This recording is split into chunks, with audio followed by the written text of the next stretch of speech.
That umbrella guy says, "Hey there, I hear you love that umbrella guy." We do. Like the accent, my friend. Hey there, so if you love that umbrella guy too, make sure that you sub, make sure you hit that bell for daily notifications, and if you want to go further, links are in the description, more on that at the end of the video. So today we are once again returning to the breach. We are once again returning to that wonderful world of voice actors, and I have come to the conclusion that many a voice actor are absolutely freaking insane. The way that they carry themselves, the way that they move forward, especially when faced with litigation, yeah, it's absolutely insane.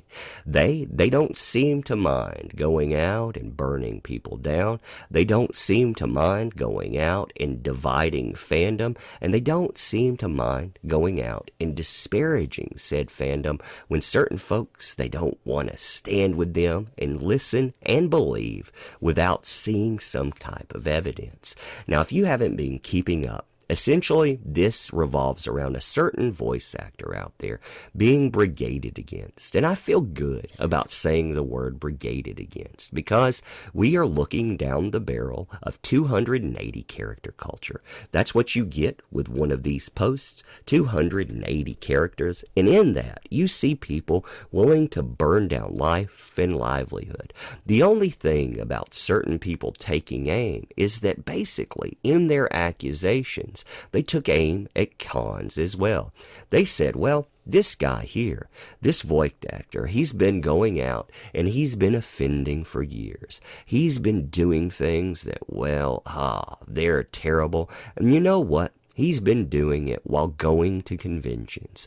Now, if conventions go out and they attach to that, what they're saying is, yeah, there's validity to this. Despite all of the security we have out here, despite all of the measures that we put on, we don't put on a safe show. Now, when conventions look over this, I think some of them have started seeing the insanity that people out there shrieking again about, hey, you need to burn this guy's life and livelihood down without really looking at what's being said. I think they're seeing that. Hopefully they are anyhow.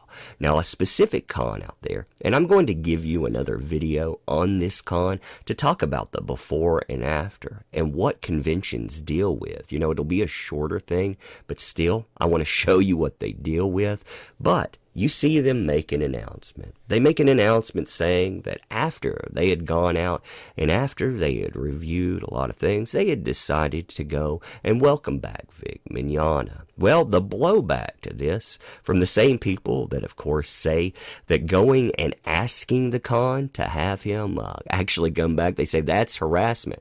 Well, the blowback from that same corner is absolutely amazing. It's amazing how it's framed, too. If you look at the hashtags across there, believe victims, yeah, you know, because the person that's actually being accused of terrible things, no, that's not a victim at all. That person having their life and livelihood destroyed has nothing to do with that. You can see the con under attack, too. I mean, you take their statements where they say this is a time to remind everyone that the con is founded on the celebration of Dragon Ball. It is a privilege to be supported by this amazing community, and we don't want to take that for granted. Thank you all for the support. It'll never go unnoticed. And you see the attack on that. Don't be mean to us because we invited Vic to our con. Yes, he was accused of sexually harassing co-workers over the years. Yes, we heard about the unwanted touching at other cons, but in our defense, money. So again, you see cons thrown under the bus. You see this con thrown under the bus. And you see words like, well, he was accused of, well, we heard about, again, doesn't take evidence out there. Now you have voice actors saying, hey, I'm going to cancel from this. And really, I'm not surprised by that. In fact, more power to you if you want to do that. If you want to remove yourself from something, that's great. You have the authority to do that. And you know what? You get to stand with your life decisions. Here, it's very interesting to see how this is framed, however, because, you know, Monica says, I have decided to cancel my appearance at the con there. And you see this is right after they decided to come out and say this. This was a difficult decision because the last thing I want to do is disappoint the fans. To make it up to you, I'm going to work on finding a space to do a signing. I will share the details as soon as I have them worked out. So apparently it sounds like they don't feel safe because Vic Mignogna, right? I mean, that's what you would take from this. I don't feel safe because Vic Mignogna, he's going to be there. Well, the interesting thing is, that's not exactly the narrative that's being produced. Sure, it's the narrative that's being produced here, but what I would encourage people to do, if you go out on social media, is look at comments. And after the comments, again, you can't control what comes up in comments. That's one of the beautiful things out there. You can't actually control comments, but you can go and fuel them for sure. If you go out and you look at the likes that people throw out there, it's quite amazing what you find when it comes to dismissing the concerns and dismissing fan concerns. The shots that you see at conventions, the shots that are taken when it comes to talking about safety and on. And then when you start looking at people that are attached in the periphery, people like Toye, oh yeah, Ron, I mean, then it gets really into the idea that it's not just the conventions that are unsafe, and it's not just the guy out there that we're throwing barbs at, but the fandom there. The fandom, it can actually be quite insane. Looking at this comment thread, for example, we'll start with likes with Monica, and then I'm going to switch tabs, you'll notice that, and we're going to switch over to Ron. Now, it's quite, again, amazing how this narrative is produced, and how what's being said here is that fans are the ones that are dangerous. Fans are going to go out and cause scenes. Fans are going to be the ones that jeopardize safety. It's not just blowback at the convention. It's a middle finger stuck up and saying, yeah, you guys out there, we see you. Amazing that people like Vic Mignogna aren't saying that about Kick Vickers at conventions. He's going to be out, but when there's turnabout, So here on Monica's stuff, you see likes like this.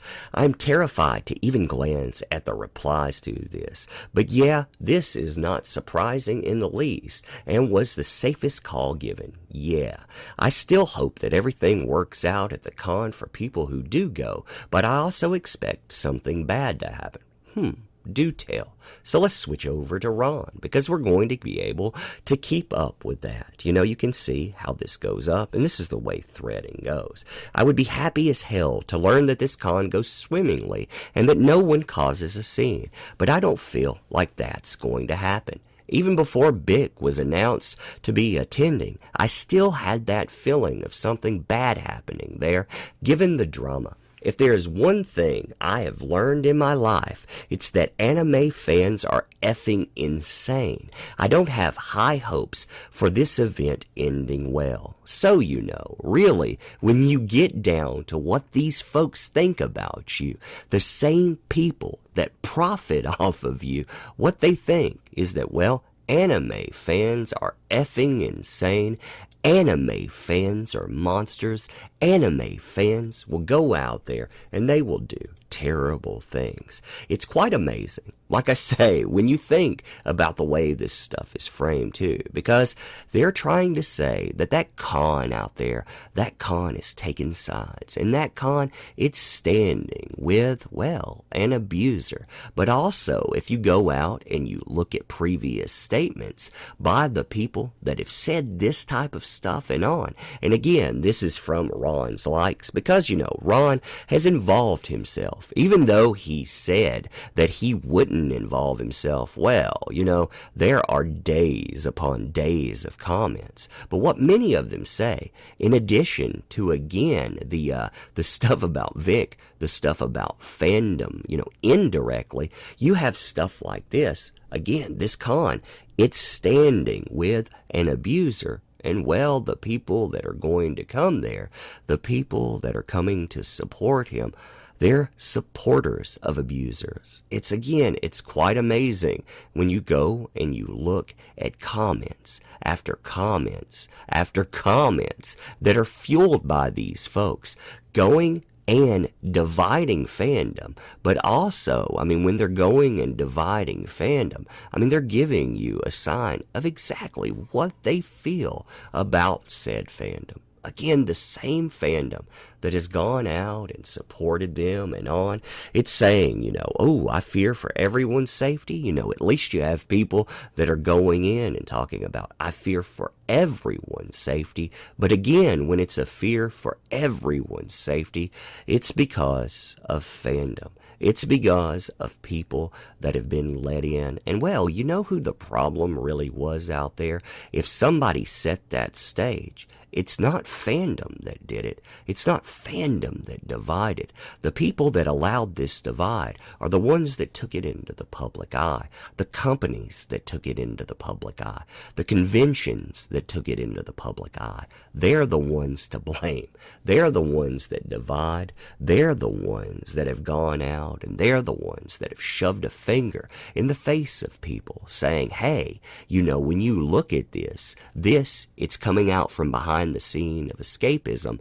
And again, in 280 character culture, we're going to divide a line. We're going to say we're having a quote unquote conversation, but really, again, what kind of conversation is it when one side is burning down a life and the other side is like, whoa, hold up for a second. If you're going to do that, where exactly is my proof? Where exactly is that beyond, hey, that guy once upon a time, he pulled my hair. I went up to a room and watched a video and the guy kissed me.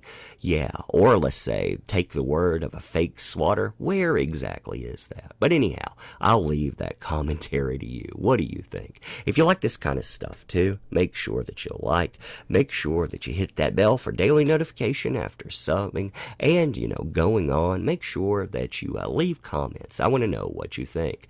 But two, I want to say that we do this stuff daily, and every day that we do this, I find out more and more about the insanity, but I also find out more and more about fandom. There is a great fandom attached to things. That's why I want to end here saying that I appreciate you. I appreciate you popping in, and well, we'll be doing this again soon, so thank you.